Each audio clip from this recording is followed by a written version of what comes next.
Good afternoon, everybody. This is Jesse Crawford with Tarleton State University, and today we're covering Section 22 of the Foundations of Mathematics course, which introduces a new proof technique known as mathematical induction.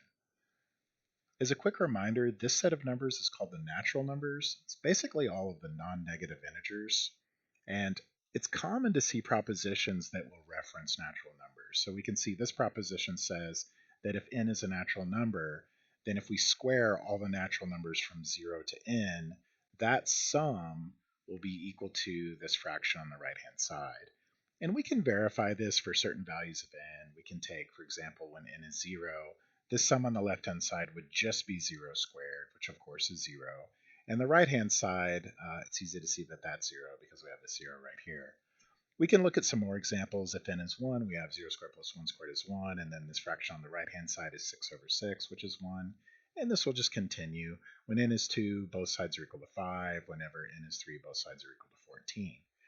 So we're able to demonstrate as many examples of this as we want, but of course we know that just demonstrating examples doesn't actually prove that a proposition is true for every possible natural number.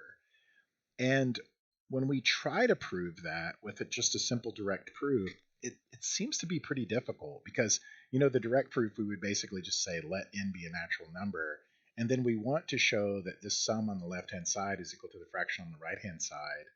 But this is just really difficult to do. It's really hard to make progress here because we don't actually even know how many terms we have. Keep in mind here that n is arbitrary, and so it's possible that we have 5 terms here, we might have 20 terms, we might have 1,000,000 terms, and therefore the algebra that we need to do to sort of simplify this, it's just hard to get started here. So we really need a new technique in this situation. And the technique is the principle of mathematical induction. And so this principle says that if A is a subset of the naturals, and if these two conditions hold, then A is equal to the natural numbers. These two conditions, this says 0 is in A, and it also says that for every element n in A, that n plus 1 is in A. We have names for these. This first condition is called the base case, and the second one is called the induction step. Now, before we actually get into the details of this, you might be wondering, what does this really have to do with the proposition we were just looking at? Like, this proposition just says let n be a natural number and prove that the sum is equal to this fraction.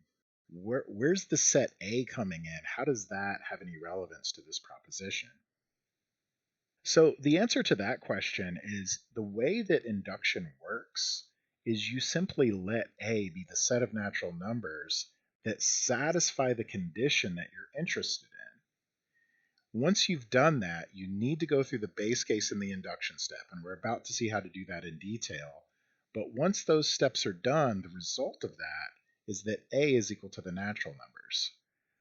And then you might say, well, how does that help us? But if you think about it, if A is equal to the natural numbers, then that means that every natural number is an element of A. But if every natural number is an element of A, that means every natural number satisfies this condition.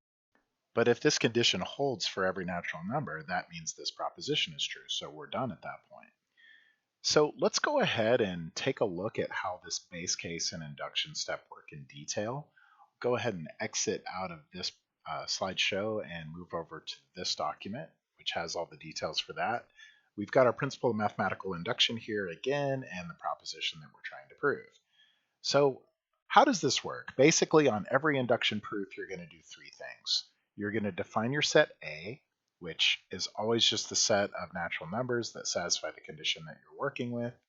And then you're just going to show your base case and your induction step. Now, again, here our base case is to prove that 0 is an element of A. And really to show that anything's an element of A, we need to show that this equation holds for that number. So we need to show that this equation holds whenever n is equal to 0. There are basically 2 proof templates we're going to look at today for showing that an equation holds. The simplest approach is you simply write down the left-hand side of the equation you're working with, show that that's equal to some intermediate value, and then prove that intermediate value is equal to the right-hand side. And then by the transitive property of equality, you've demonstrated that this equation holds. This can also involve more than one intermediate value. You can get an entire chain of possible values, but that will actually show this equation is true in that situation. There's also another proof template that we'll look at later in this proof. But whenever n is equal to 0, this is really completely straightforward. The left-hand side only has one term. It will just be 0 squared. 0 squared is equal to 0. And if we take the right-hand side and replace n with 0, that is also obviously equal to 0 by appendix D. And therefore, this equation holds when n is 0, but that means 0 is an element of A. And so we're done with the base case. So the base case is usually pretty straightforward. It's really not too hard most of the time. All right, let's do our induction step. So the induction step, we need to show that for every element n in A, that n plus 1 is also in A. And we're familiar with how to handle universal quantifiers. We're going to assume this part of the statement, and we need to deduce this part. So we start off by just assuming that n is an element of A. Now, again, the whole idea of the set A is n is an element of this set if and only if this equation holds. So as soon as we assume that n is an element of A, this equation holds for that number n. So the sum of these terms is equal to this fraction. Now we want to show that n plus 1 is an element of A, which means we need to show that this equation holds, but for the number n plus 1 instead of the number n. So in other words, what we want to show is that this sum is equal to this fraction, but where we stop the sum at n plus 1 squared, and also this fraction, instead of having an n here, an n here, and an n here, we're going to have an n plus 1 in each of those positions. So we need to show that those two expressions are equal to each other. Now earlier I mentioned a very simple way to show that an equation holds. Just start on the left-hand side, go to intermediate values, and get over to your right-hand side, and that's nice and easy. But sometimes it's a little more difficult to do that. So an alternate proof template is you can write your left-hand side down, simplify that as much as possible, write your right-hand side down, simplify that as much as possible. And if this expression and this expression are the same, you're basically done at that point. And that's the approach that we're going to take here. So most of this is just algebra, but there's one detail of this that's going to come up on induction proofs. If you look at this sum, you're squaring all of the natural numbers from 0 to n plus 1 squared, right? But you'll notice that this first set of terms is squaring everything from 0 to n. But we've already talked about that here. We've assumed that n is in A. Because n is in A, the sum of these terms is equal to this fraction. But that means that's still true down here, right? So the sum from 0 squared to n squared is equal to this fraction. And then this expression n plus 1 squared is still here. And then we just do a bunch of algebra to simplify this, right? Just use the distributive property to expand all these expressions, get a common denominator, add them together, we're good to go. Now, what about the other part of this problem? The other part is this fraction, but again, take every variable n and replace with n plus 1, right? So you have an n plus 1 here, and then you have an n plus 1 here, and an n plus 1 here. And again, just use algebra, the distributive property, to expand all this out, and you'll get this expression. And notice they're the same. We have now demonstrated that this sum is equal to this fraction, but that's exactly the condition that we needed to show to prove that n plus 1 is an element of A. So again, A is the set of all natural numbers where this sum is equal to this fraction, and we've just shown that this sum is equal to this fraction when we're considering the natural number n plus 1. So that does show that n plus 1 is an A. And now, if we look at this from a broader point of view, we started this induction step by assuming that n is an A. We have concluded that n plus 1 is an A, and so that does show that for an arbitrary element n in A, that n plus 1 is an A. And that's what you need to do to demonstrate your induction step. So now we're done. The principle of mathematical induction tells us that if our base case and induction step are satisfied, then our set A is equal to the entire set of natural numbers. So we conclude that right here. We say that A is equal to the set of natural numbers by the principle of mathematical induction. But what does that tell us? That tells us that every single natural number is in this set A, but that means every single natural number satisfies this equation, and that's what this proposition says. So as soon as we prove A is equal to the naturals, then we've actually shown the proposition is true. So you can see that these induction proofs, they're a little more sophisticated than some of the other proofs we've done. They're a bit more challenging, but once we've done a few examples, I think this is really not going to be too bad. So why don't we look at some more examples here? I'll just go ahead and scroll down. So I'm just repeating our principle of mathematical induction so that we have access to that, and we have a new proposition here. This says let n be a natural number, then 4 to the n minus 1 is divisible by 3. And we can actually just check this for a few values of n. If n is equal to 0, 4 to the 0 minus 1 is 0, and that's divisible by 3. If n is equal to 1, 4 to the 1 minus 1 is 3. That's divisible by 3. 4 squared minus 1 is 15, and that's divisible by 3. And then 4 cubed would be 64, and 64 minus 1 is 63, and that's also divisible by 3. So this does appear to be true, but let's actually prove it's true using mathematical induction. So again, it's a three-step process. First step, we define A, and then we do our base case, we do our induction step, and we're basically done at that point. So just like on the previous problem, A is going to be the set of natural numbers that satisfy the condition you're interested in. The one that we care about here is that 3 divides 4 to the n minus 1. We need to check this for our base case. So in our base case, n is 0. If n is 0, we have 4 to the 0 minus 1. That would just be 1 minus 1, which is 0. And of course, 0 is equal to 3 times 0. That proves 0 is divisible by 3. So to make a long story short, when n is equal to 0, 4 to the 0 minus 1 is divisible by 3. And that proves that 0 is an A, right? Because A is the set of all naturals that satisfy this condition. So we're done with our base case. Again, the base case is usually pretty straightforward. So now we want to do our induction step. And as always, our induction step involves showing that for every n in the set A, that n plus 1 is an A. So you're always going to set this up by, you're going to start off by assuming that n is an A, and you want to deduce that n plus 1 is an A. That's the way you want to set this up. So because we're assuming n is an A, that means this condition holds whenever we're dealing with the natural number n. So 3 does divide 4 to the n minus 1. And that actually means 4 to the n minus 1 is equal to 3a for some integer a, right? Now we want to see if this condition holds for n plus 1. So we'll take 4 to the n plus 1 minus 1, and we need to try to algebraically manipulate this into a format that we can work with. You know, one thing we can do is just use laws of exponents. We can rewrite 4 to the n plus 1 as 4 times 4 to the n. We can also rewrite negative 1 as negative 4 plus 3. Now, you might be asking, how would you know to do that? And this is a really good example of sometimes you just need to play around with the proof, do some scratch work. It's kind of like a puzzle that you have to solve. You won't necessarily see how to do this right away. You just have to play with this a little bit. But this turns out to work because once we've rewritten it in this format, we can factor a 4 out. And now you notice we have 4 to the n minus 1, but we've already set up here that 4 to the n minus 1 is equal to 3a. So we can replace that with 3a, and now we can factor a 3 out, and we're left with 3 times 4a plus 1.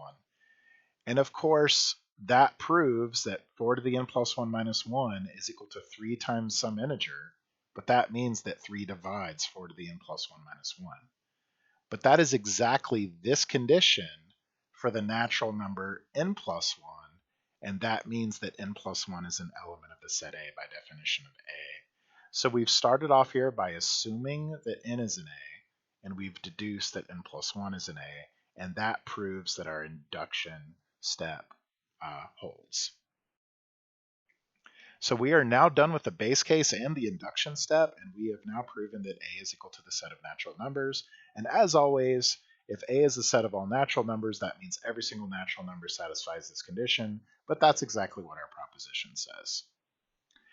So before moving forward with more examples of induction proofs, there's something we need to show about our base case. You'll notice that on the first two examples we've done, our base case involved proving that 0 is an A, and it turns out we can actually change our base case. In order to see this, let's just look at the principle of mathematical induction that we've already laid out. So we notice that the natural numbers appears here and here, and as a quick reminder, this is what the natural numbers is. We saw that earlier. So why don't we just replace the natural numbers with that set in this theorem here? And you'll notice that this base case, all it really is the smallest number in the set. And so it turns out, based on some logic that we'll demonstrate later, that we can replace this with a different number. So instead of looking for every number from 0 onward, we can look at every number from 1, every natural number that's greater than or equal to 1. And that just means our smallest number in the set is 1, and so our base case will be 1. We could do 2. That's also possible. In that case, our base case would be 2. Or we could do 7. Or we could do like 80 or something. So in principle, you can start at any number you want, and then that becomes your base case. So why are we interested in this? Well, let's actually look at an example. Actually, let's just come back to this example where our base case is 1, and we'll take a look at a proposition. So you'll notice that this proposition doesn't hold for an arbitrary natural number. This is only for positive natural numbers, right, starting at 1. And what is it saying? It says that if we take 2 to the 0 plus 2 to the 1, and we continue that process all the way to 2 to the n minus 1, then that is going to give us 2 to the power of n minus 1. That's what we're trying to prove right now. So let's go ahead and look at a proof of this. So that'll be on the next page here. So this is how we want to get started. Principle of mathematical induction. You'll notice that on this one I actually have changed the base case to 1 just to be clear with what we're doing, and written our proposition here. So let's get started. So as always, we will let our set A be the set of all natural numbers. Now you'll notice that I don't just put n as an arbitrary natural number. It has to be in the set of positive natural numbers. And then we write the condition that we're interested in this part of the set. And we need to show that our base case holds. Now our base case is we want to show 1 as an A. So let's think about, what does this sum look like when n is equal to 1? Well, when n is equal to 1, this exponent is 1 minus 1. So this exponent is 0.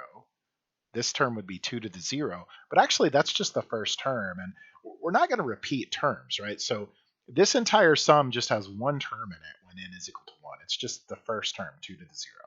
So that's what's going on. And of course, 2 to the 0 is 1. And then our right-hand side, if n is 1, is 2 to the 1 minus 1. That's what we have here. And that's also equal to 1. So that does prove that 1 is an element of A. And as usual, that was pretty straightforward. So now let's look at n, the assumption that n is an element of A. So if n is an A, this is true. So we can write that down. And now we want to see what happens to this sum when we go all the way to n plus 1 minus 1 instead of just n minus 1. So as before, we take this portion of the sum and we replace this with this expression, because up here we've assumed that this sum is equal to 2 to the n minus 1. So we can take this portion of the sum and replace it with 2 to the n minus 1. And then notice up here we have n plus 1 minus 1. Well, that 1 and minus 1 just cancel out, and we just have 2 to the n.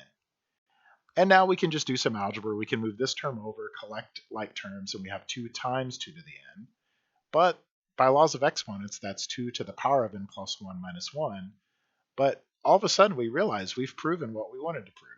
We have this sum on the left-hand side where this exponent stops at n plus 1, and then we have this expression on the right-hand side where this exponent n has been replaced with this n plus 1. So this does prove this condition holds for the natural number n plus 1, and so n plus 1 is an element of A, and that shows our induction step. And that's pretty much it.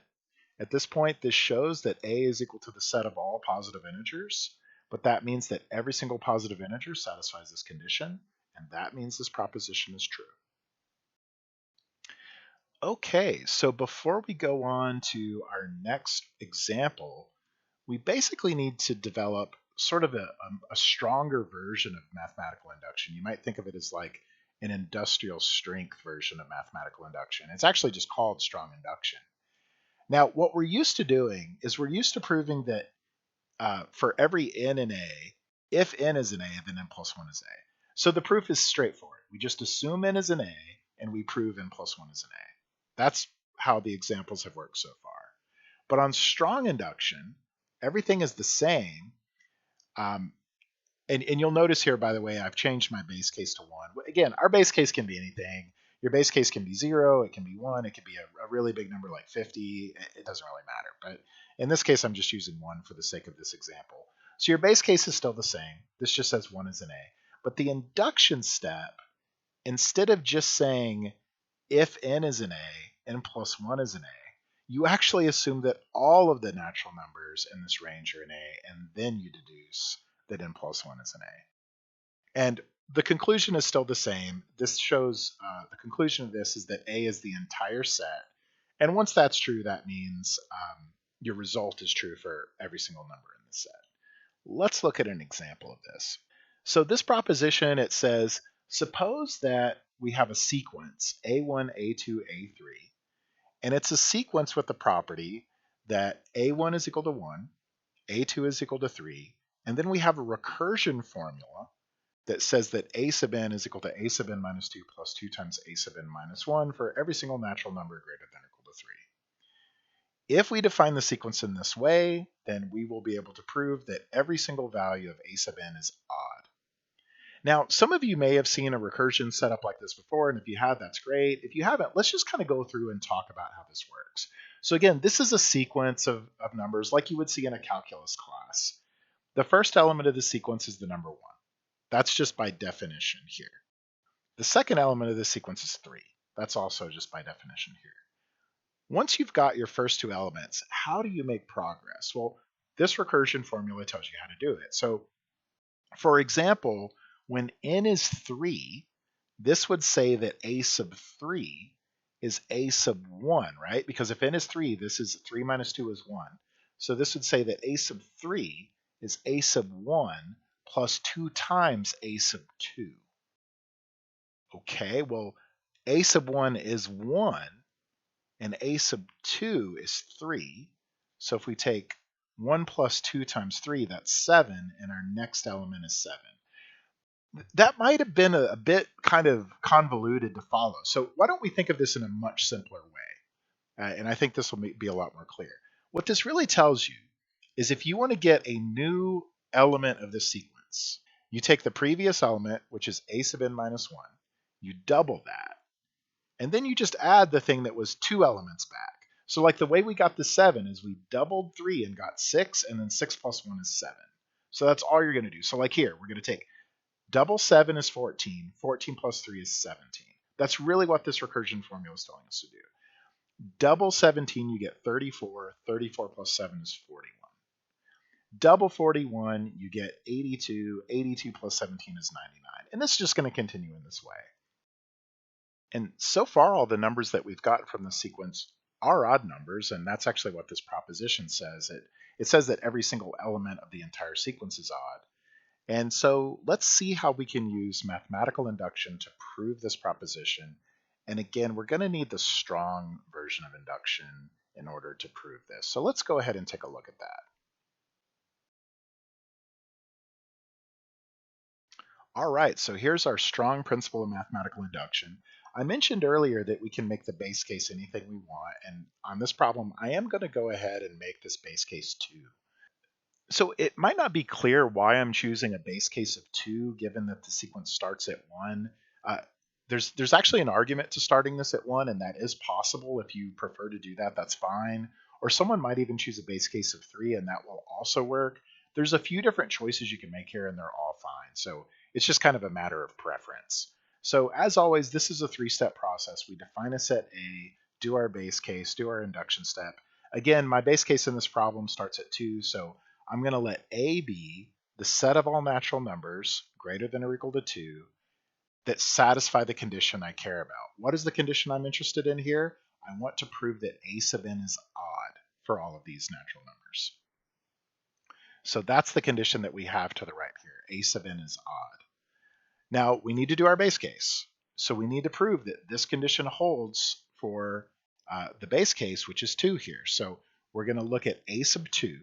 Now, a sub 2 is just equal to 3 by definition. And of course, 3 is odd, right? 3 is equal to 2, 2 times 1 plus 1, and therefore 3 is odd by definition. And this proves that a sub 2 is odd. But if a sub 2 is odd, this condition is satisfied, and that means 2 is an element of A. So that's our base case. Now we're going to do our induction step. Now, again, we're doing strong induction. The way strong induction works is you assume that all of these are elements of A. You don't just assume n is an A, you assume all of these are an A. So we're going to assume that 2, 3, all the way up to n, those are all an A. What does that mean? Well, if a natural number is an A, that means that A sub n for that natural number is odd. But that's true for every single one of these naturals. So that means that A sub 2 is odd, that means that A sub 3 is odd, that means all the way to A sub n is odd. I have a bit of a typo here, but this should basically say A sub 2 all the way to A sub n. Those are all odd numbers according to this assumption. Now you'll notice that I've actually gone out of my way. Everything in this range is odd. And in particular, A sub n is odd because that's the last thing in this list. But the thing that comes right before A sub n is A sub n minus 1. So for example, if n is 100, this is A sub 100 and this is A sub 99. So I'm specifically mentioning that because it's going to come up later in this argument. And we're assuming that all of these numbers are odd, but in particular, these last two are odd. Now, if A sub n minus 1 is odd, that means that A sub n minus 1 is 2x plus 1 for some integer x. And if A sub n is odd, that means that A sub n is 2y plus 1 for some integer y. Now, you might say, aren't all these other elements of the sequence odd? And they are, but we're simply not going to use that. So there's really no need to develop that part of the argument at this step of our proof. All right, well, now that we have these statements underway, we can proceed with this calculation here. So we're trying to prove that n plus 1 is an element of A, right? That means we need to prove that A sub n plus 1 is odd, because that's our definition of A here. So let's just see what A sub n plus 1 is. A sub n plus 1, according to this recursion formula, the way that you get A sub n plus 1 is you're just going to replace this n with n plus 1 and this n with n plus 1.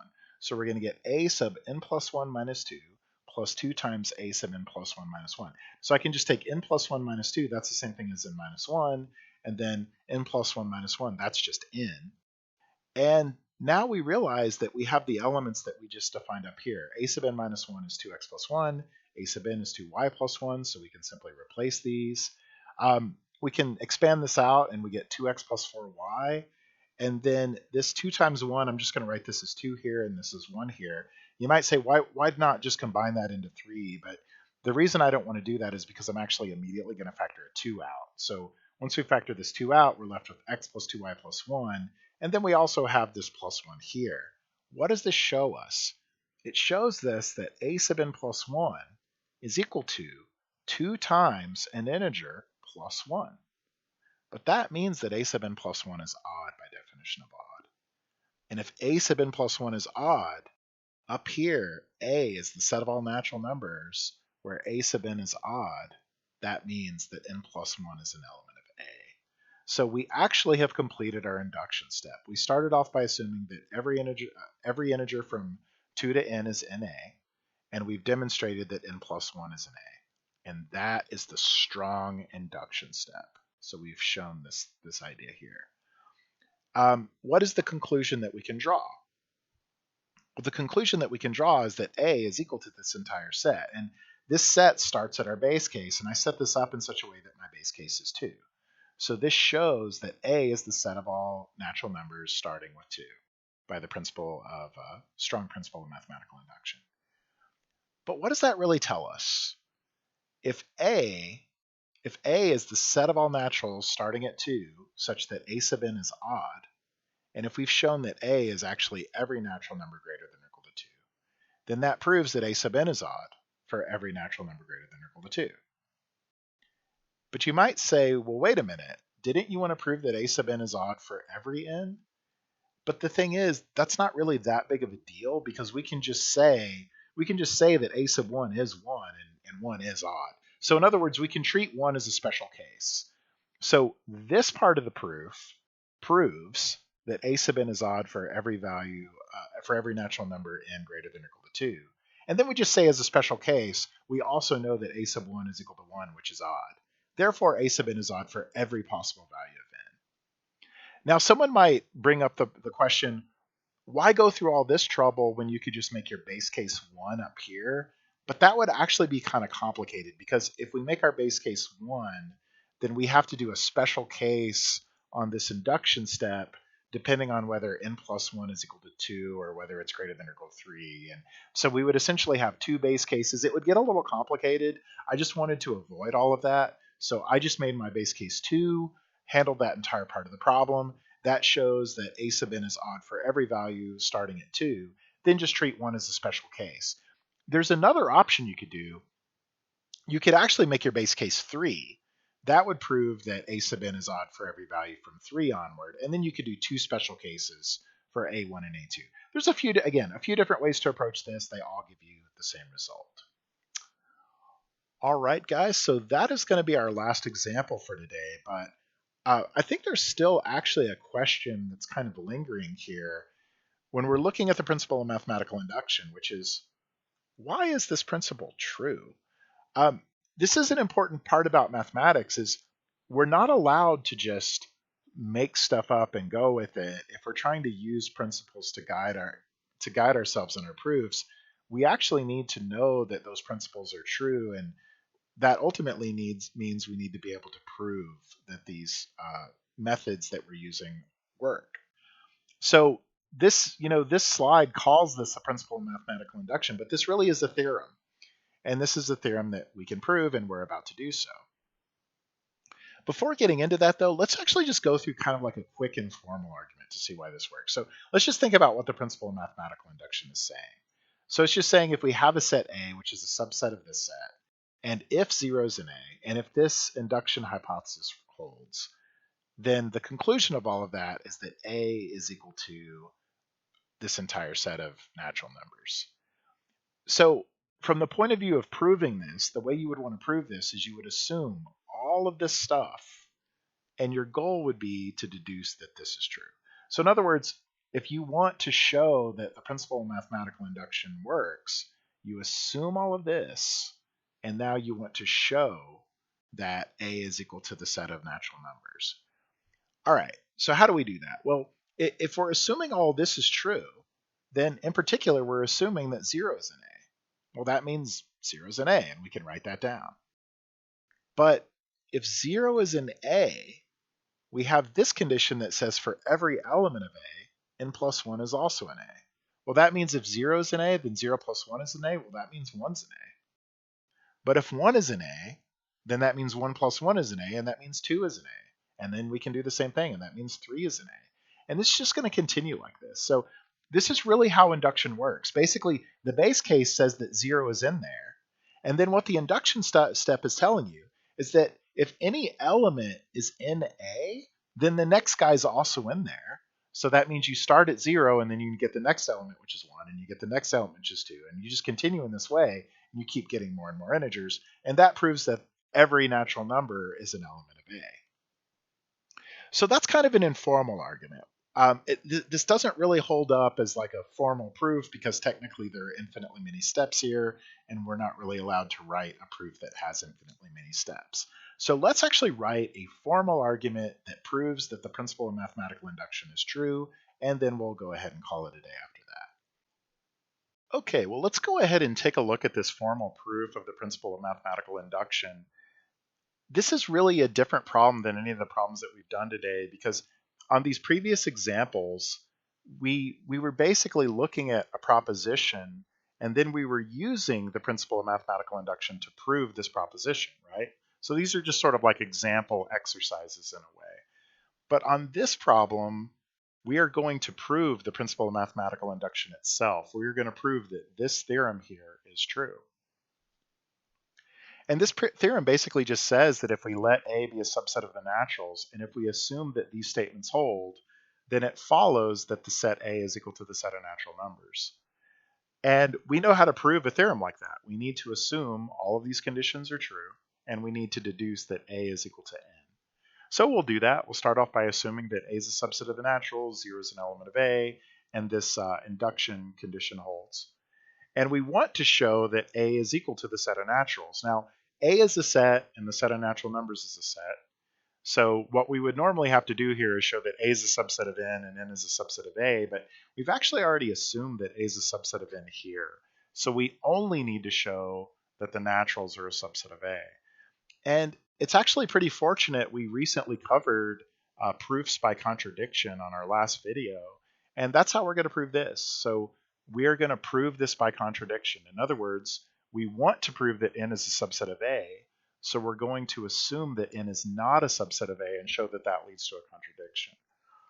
So if n is not a subset of A, that means there must exist some element x in n that's not an A. Now, one really nice property of the naturals is if you have some set of natural numbers that satisfies a condition, there's always a smallest one.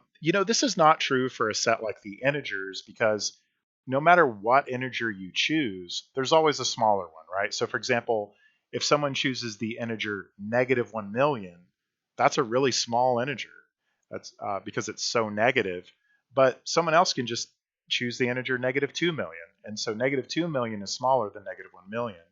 And you can just keep playing that game by choosing negative numbers with larger and larger magnitudes. You get smaller and smaller integers in that way. And so it's not the case that for a set of integers, there's always a smallest element. But the thing about natural numbers is they stop at 0. And so there's always the smallest natural, no matter what subset of the naturals you're looking at is. So anyway, that's a bit of a digression, but this statement, we're doing a proof by contradiction where we're assuming that the naturals are not a subset of A. Well, that means there must be at least one element x in the naturals where x is not an A. And so we might as well just let x be the smallest natural number that's not an A. Now, one thing we can say immediately is this element x cannot be 0. How do we know that? Well, we assumed up here that 0 is an element of A, but we're assuming that x is a number such that x is not an A. So x can't be 0 because of that. However, x minus 1 must be an A. Why is that true? Well, if we read what this says let x be the smallest natural number such that x is not an A. Now, if x minus 1 were not an A, that would mean that x minus 1 would be an element that is smaller than x that is not an A. And again, we let x be the smallest number such that x is not an A. So actually, we know for sure that x minus 1 has to be an A. But once we've set this up, we can actually define n to be x minus 1.